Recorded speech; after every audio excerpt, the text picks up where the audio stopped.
I, 32 feuds, never thought I'd be spilling my guts on Reddit, but here I am. Life's got a sick sense of humor, doesn't it? Just when you think you've buried your past 6 feet under, it claws its way back up like some B-grade horror movie zombie. Let me paint you a picture of the nightmare I called childhood. Imagine walking on eggshells, except the eggshells are actually landmines, and the person who planted them is supposed to love you unconditionally. Yeah, that was my day-to-day reality growing up. My father, he's the poster child for narcissistic personality disorder. Everything, and I mean everything, had to revolve around him. His needs, his wants, his precious ego. God forbid anyone in the house had an original thought, or, heaven help us, a different opinion. And my mom? She might as well have been his ventriloquist dummy. Whatever garbage spewed out of his mouth, she'd nod along like one of those bobblehead dogs people put in their cars. I spent my childhood and teenage years dreaming of escape. Most kids count down to their birthday or Christmas. Me? I was counting down to the day I could legally walk out that door and never look back. It wasn't about wanting independence or freedom to party. It was about fucking survival. The shit hit the fan when I was 20. I had been talking to a guy friend from college. Nothing romantic, nothing scandalous. Just two people who happened to have different genitalia having a normal conversation. But my dad, he went nuclear. I'm talking full on, foaming at the mouth, apocalyptic meltdown. He threatened to kill me. Let that sink in for a moment. My own father, the man who was supposed to protect me from the monsters in this world, became the monster. He looked me in the eye and told me he would end my life. Why? Because I dared to have a platonic male friend. And my mom? Oh, she was a real piece of work that day. Instead of defending her daughter, instead of being horrified that her husband had just threatened to murder their child, she told me it was my fault, that I had provoked him, that if I just learned to behave, none of this would have happened. That was the day I knew I had to get out. But knowing you need to leave and actually leaving are two very different things. It took me another 5 years to finally make that leap. 5 years of walking on those eggshell landmines. 5 years of biting my tongue until it bled. 5 years of squirreling away every penny I could, building up a escape fund in secret. During those 5 years, I planned, I plotted, I applied to graduate schools far away from home. I researched cheap apartments and part-time jobs. I created a whole new email address and bank account that my parents knew nothing about. I was like a prisoner digging a tunnel with a spoon. Slow, painstaking progress, but progress nonetheless. When I was 25, I finally did it. I had gotten accepted to a graduate program, and when I told my parents, my dad laughed in my face. Not a chuckle, not a giggle. A full-on, mocking belly laugh. What a waste of money, he sneered. You'll just end up back here anyway. You're not smart enough to make it on your own. Those words were the final push I needed. That night, I packed everything I could fit into my beat-up car. Clothes, a few books, some photos of the rare good times. I left behind everything else. No note, no goodbye, no forwarding address. I just vanished. Was it scary? Absolutely. I was terrified. But you know what was scarier? Staying, and slowly dying inside. watching my spirit get crushed a little more each day. The first few months on my own were brutal. I was working two soul-sucking jobs just to keep a roof over my head and ramen in my cupboard. During the day, I was a cashier at a local supermarket, dealing with entitled Karens and their expired coupons. At night, I waited tables at a greasy spoon diner, dodging handsy drunks and surviving on tips. Sleep became a distant memory. I was running on caffeine, adrenaline, and sheer stubborn determination. There were nights when I'd get home at 2 a.m., only to have to be up at 6 a.m. for my morning shift. But you know what? Even on my worst days, even when I was so exhausted I could barely see straight, I was happier than I'd ever been in that hellhole of a house. Balancing work and grad school was like trying to juggle chainsaws while riding a unicycle. On fire. In a hurricane. There were days, hell, weeks, when I thought about giving up. When the temptation to crawl back home with my tail between my legs was almost overwhelming. But then I'd remember the look on my dad's face when he dismissed my dreams. I'd remember my mom's passive acceptance of his abuse, and that was enough to keep me going. I'd rather live in a cardboard box under a bridge than go back to that. I threw myself into my studies like a woman possessed. When I wasn't working or in class, I was at the library. I practically lived there. The librarians knew me by name and started saving me the good study spots. I made friends who became my support system, my chosen family. These friends, they didn't know the full extent of what I'd been through. I couldn't bring myself to tell them everything, but they knew enough.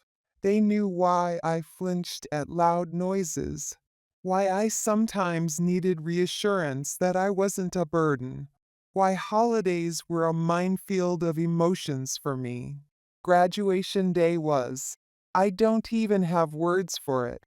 As I stood there in my cap and gown, diploma in hand, I felt like I could take on the world. For the first time in my life, I had done something entirely for myself, and I had succeeded. I had proven my father wrong. I was smart enough. I was strong enough. I had made it. Landing my first real job after grad school felt like winning the lottery, getting struck by lightning, and being abducted by aliens all at once. It wasn't anything fancy, just an entry-level position at a marketing firm. But to me, it was everything. It meant stability. It meant I could finally breathe without feeling like I was drowning. I found an apartment. It was small, probably no bigger than a showbox, but it was mine. All mine. No eggshells, no landmines, just peace. I decorated it with bright colors, the complete opposite of the drab, oppressive atmosphere of my childhood home. Every splash of color felt like a middle finger to my past. For years, I had no contact with my family. At first, it was hard. Holidays were the worst. Thanksgiving, Christmas, New Year's, they all felt like salt in an open wound. But as time went on, it got easier. I created new traditions. Friendsgiving became a thing. I started volunteering at homeless shelters on Christmas. I rang in the new year with people who genuinely cared about me. I thought I was free. I really did. I thought I had finally escaped the toxic waste dump that was my family. I was building a life, a real life. I was dating, making friends, advancing in my career.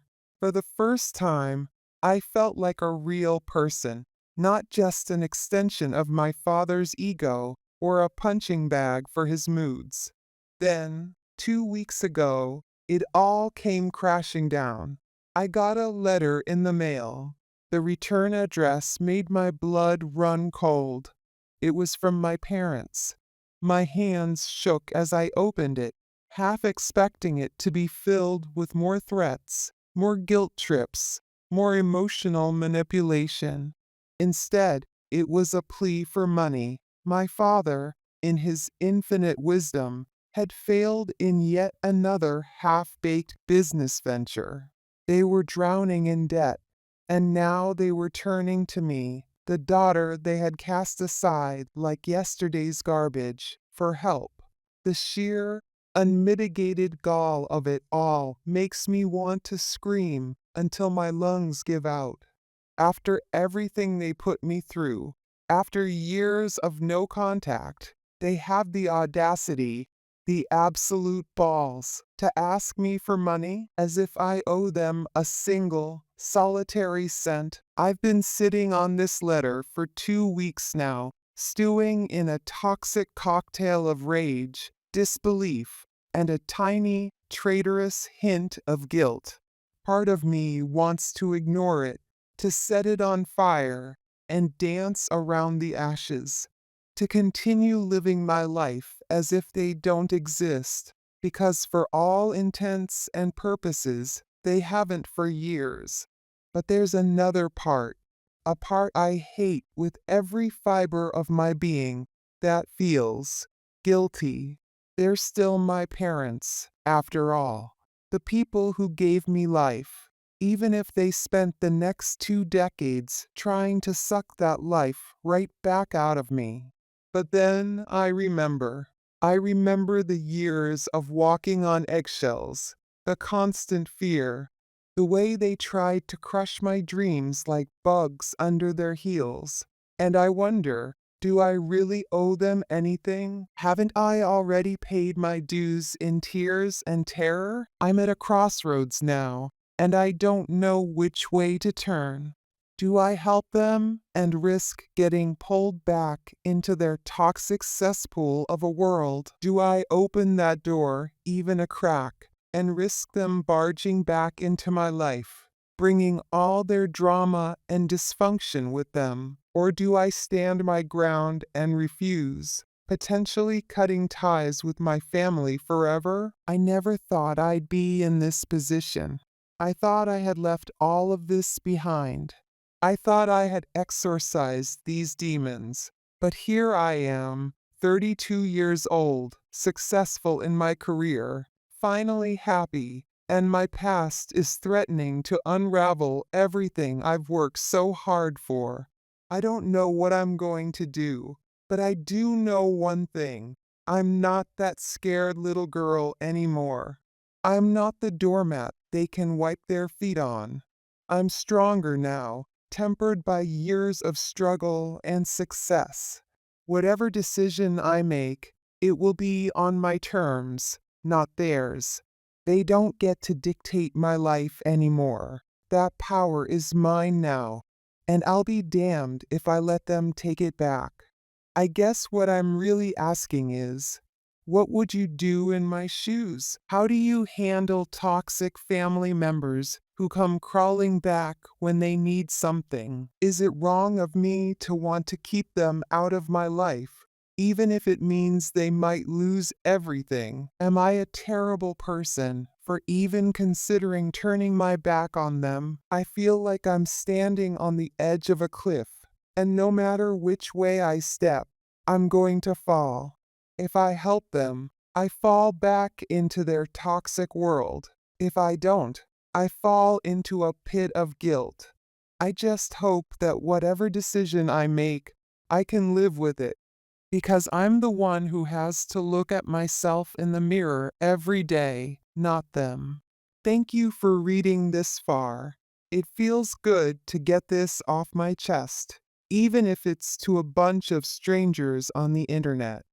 Sometimes I think you guys understand me better than my own family ever did. At least you're willing to listen without trying to gaslight me or tell me it's all my fault. I'll update if anything changes. For now, I'm going to try to get some sleep, even though I know my dreams will probably be filled with memories I'd rather forget. Wish me luck, Reddit. I have a feeling I'm going to need it. Update 1. Well, shit hit the fan faster than I expected. It's been 2 weeks since my last post, and I wish I could say things have gotten better. Spoiler alert, they haven't. Remember that letter I mentioned? The one from my parents asking for money? Yeah, well, that was just the tip of the iceberg. Buckle up, folks, because this roller coaster is about to take a nosedive into the seventh circle of family drama hell. So, there I was, trying to enjoy my hard earned weekend, when my phone starts blowing up. Unknown number. I ignored it at first because, hello, who answers unknown calls these days? But then it kept ringing, and ringing, and ringing, like a possessed telemarketer who just wouldn't take a hint. Finally, I answered. Big mistake. Huge. It was my father. How he got my number, I have no clue. Probably guilt tripped it out of some distant relative or old friend. The moment I heard his voice, my stomach dropped like I was on a free fall ride at an amusement park. Except this wasn't amusing at all. He started off sickeningly sweet, asking how I was, telling me how much they missed me. Classic manipulation tactic. Then, without missing a beat, he launched into his SOB story. Turns out, that failed business venture I mentioned, it wasn't just a little oopsie. Oh no, that would be too simple for the drama llama. That is my father. He had taken out a massive loan to start some harebrained scheme. Something about crypto and NFTs and God knows what else. I couldn't follow half of it, and I'm pretty sure he couldn't either. Long story short, he lost everything. And when I say everything, I mean everything. The house I grew up in, mortgaged to the hilt, their savings, gone.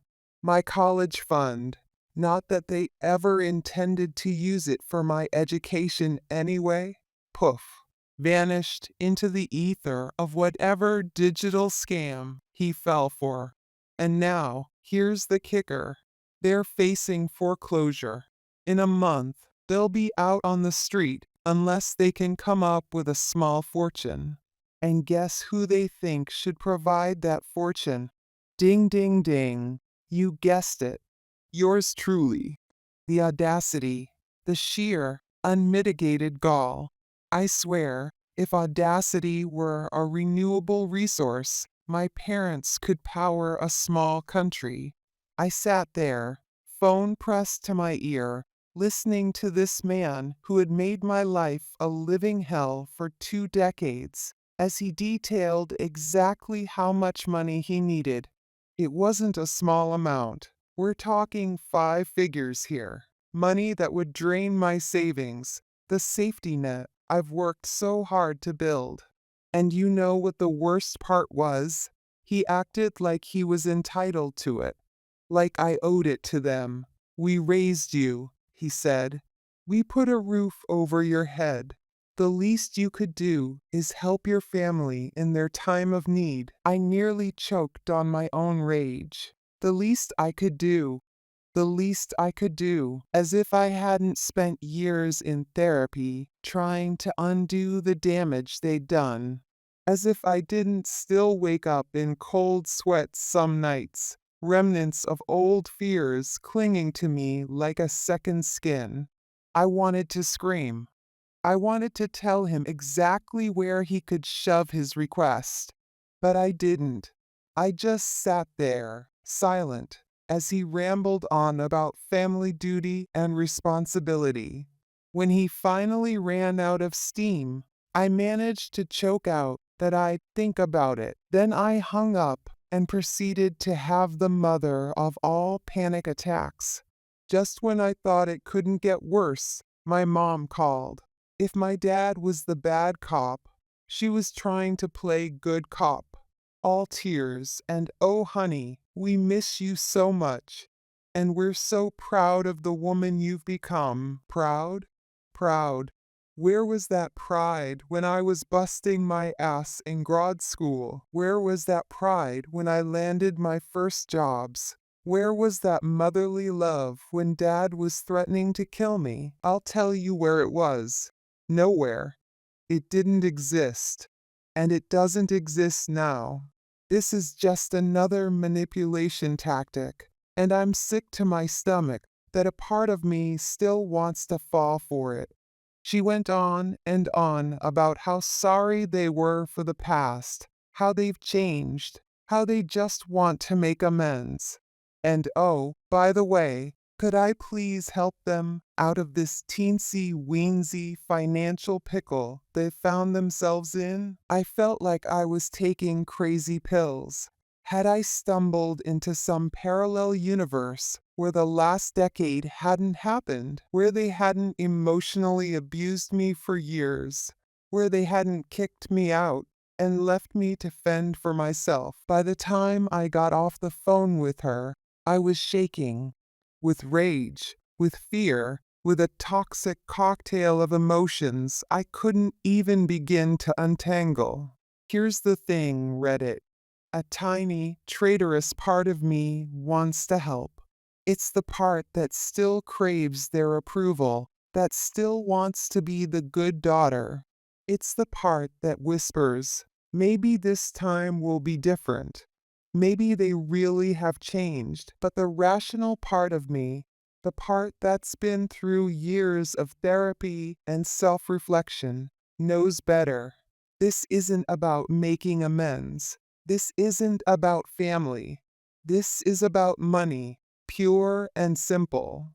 They don't want me, they want my bank account.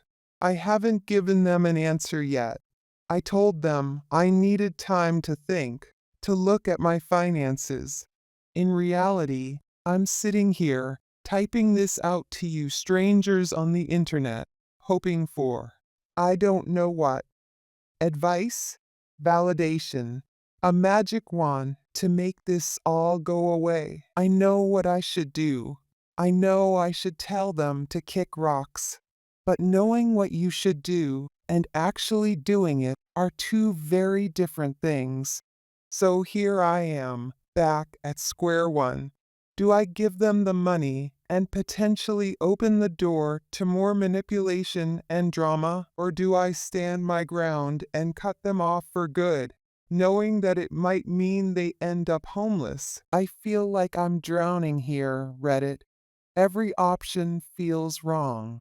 Every choice feels like a betrayal, either of myself or of the family I once loved. I'll update again when I've made a decision. For now, I'm going to pour myself a very large glass of wine and try to remember how to breathe. Any advice would be appreciated because right now I feel completely and utterly lost. Update 2. Buckle up, Reddit. This roller coaster just hit ludicrous speed. Remember my parents' financial pickle? Well, I made a decision, and it's a doozy.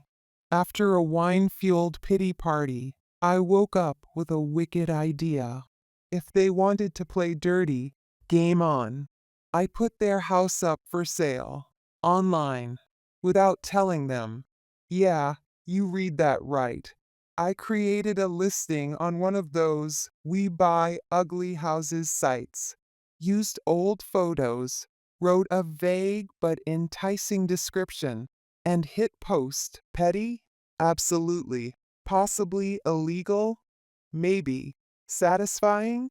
You bet your ass. I listed it slightly under market value to attract buyers. And boy, did it work. Within hours, Inquiries were flooding in. Here's the kicker. I used my dad's contact info. You know, the one he used to harass me about money. Karmic justice. Served ice cold. 2 days later, my brother called. Hadn't talked to him in years, but even he couldn't ignore this shitstorm. What the hell did you do? He screeched. No hello, just straight to the point.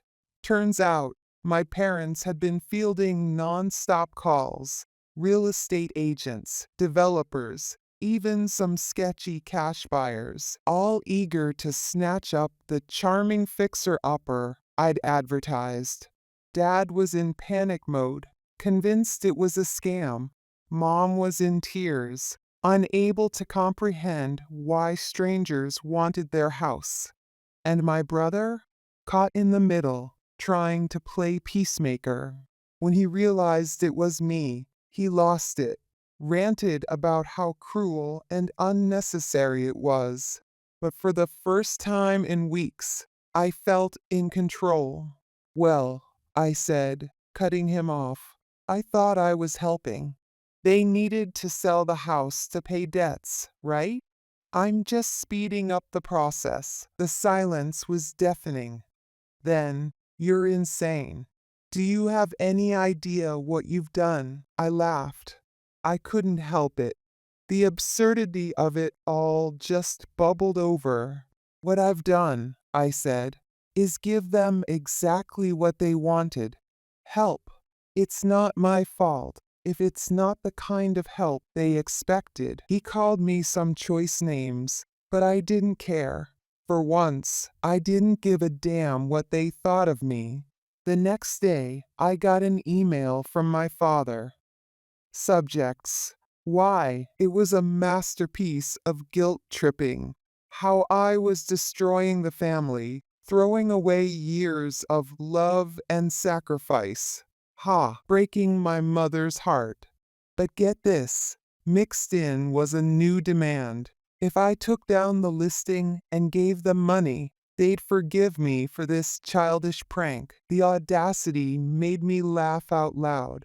Still trying to manipulate me, still making me the bad guy. And for what? Money. Always money. I didn't respond, just forwarded it to my therapist with, guess I'll have a lot to talk about next session. It's been a week. The listing's still up. My phone's blowing up with family messages, from pleading to threatening. My brother even tried guilt tripping me about our parents potentially becoming homeless. But here's the thing. Their poor financial decisions aren't my responsibility. Their inability to live within their means isn't my problem. I'm not their personal ATM. I know some might think I'm harsh. That family is family, and you should always help. But where was that family when I needed them? Where was that support during my broke grad school days? Where was that love when I was battling depression from years of their abuse? I'm done setting myself on fire to keep them warm. I'm done being the scapegoat, the ATM, the emotional punching bag. For once, I'm putting myself first. And it feels damn good. So that's where we stand. The house is for sale. My family's in an uproar, and I'm standing my ground. Maybe they'll figure out how to remove the listing. Maybe they'll actually consider selling to solve their problems. Or maybe they'll keep trying to guilt me into giving them money. Whatever happens, I'm not backing down. I'm not giving in. For once, I'm standing up for myself, and it feels incredible. To anyone dealing with toxic family, it's okay to put yourself first. It's okay to say no. It's okay to cut ties if that's what you need for your mental health. You're not responsible for fixing their mistakes or cushioning their falls. You're responsible for your own happiness and well-being. Don't forget that. Wish me luck, Reddit. Something tells me I'm going to need it. Update 3. Well, Reddit, this shit show just went nuclear. Strap in. Remember my house for sale stunt? My loving family didn't appreciate it.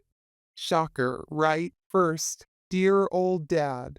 His voicemails ranged from pathetic pleading to full on rage. I'll make you regret the day you were born, and you're dead to this family. Charming. But wait, he showed up at my workplace. Yeah, you read that right. Picture this. I'm in a client meeting when my assistant bursts in.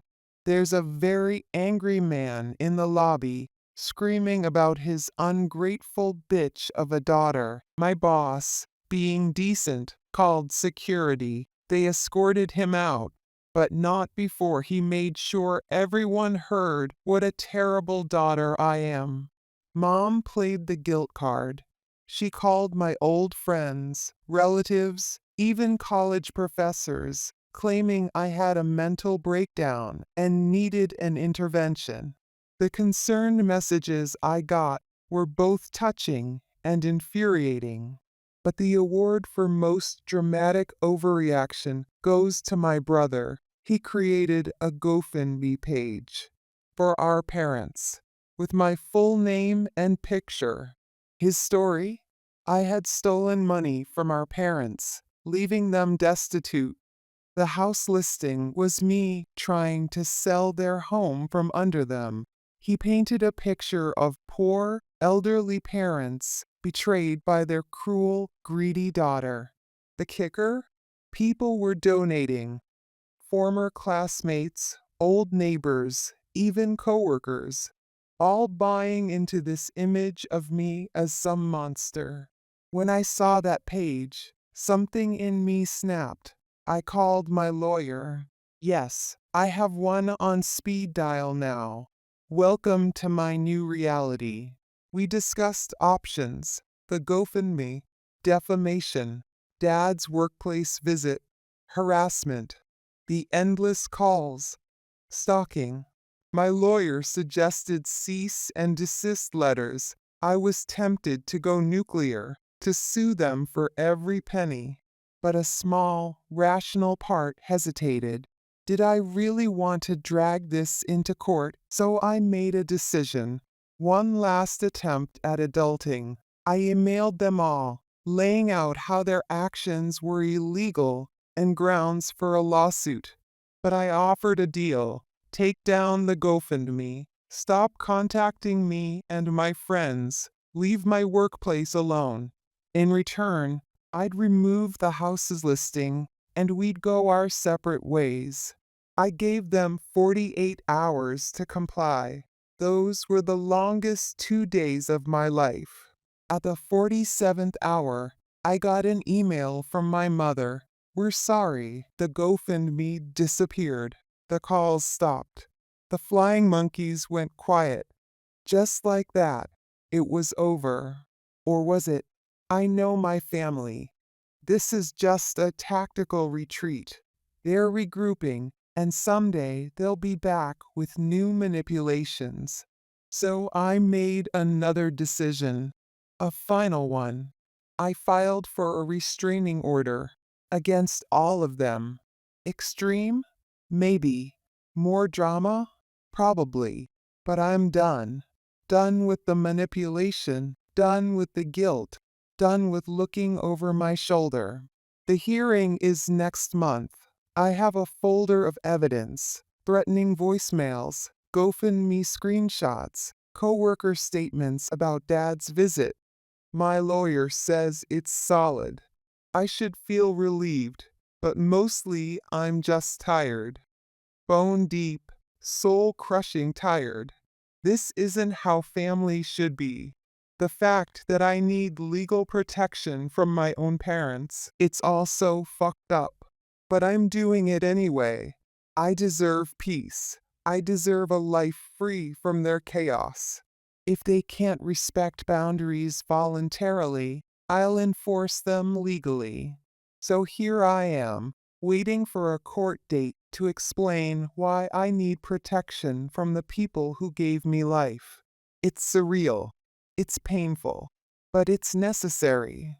To anyone in a similar situation, it's okay to protect yourself.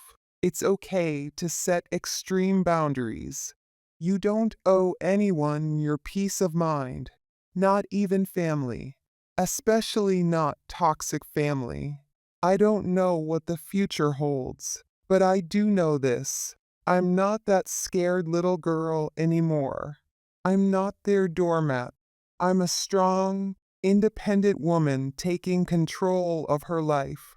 And that feels pretty damn good. Wish me luck, Reddit. The war might be over, but the battle for peace is just beginning.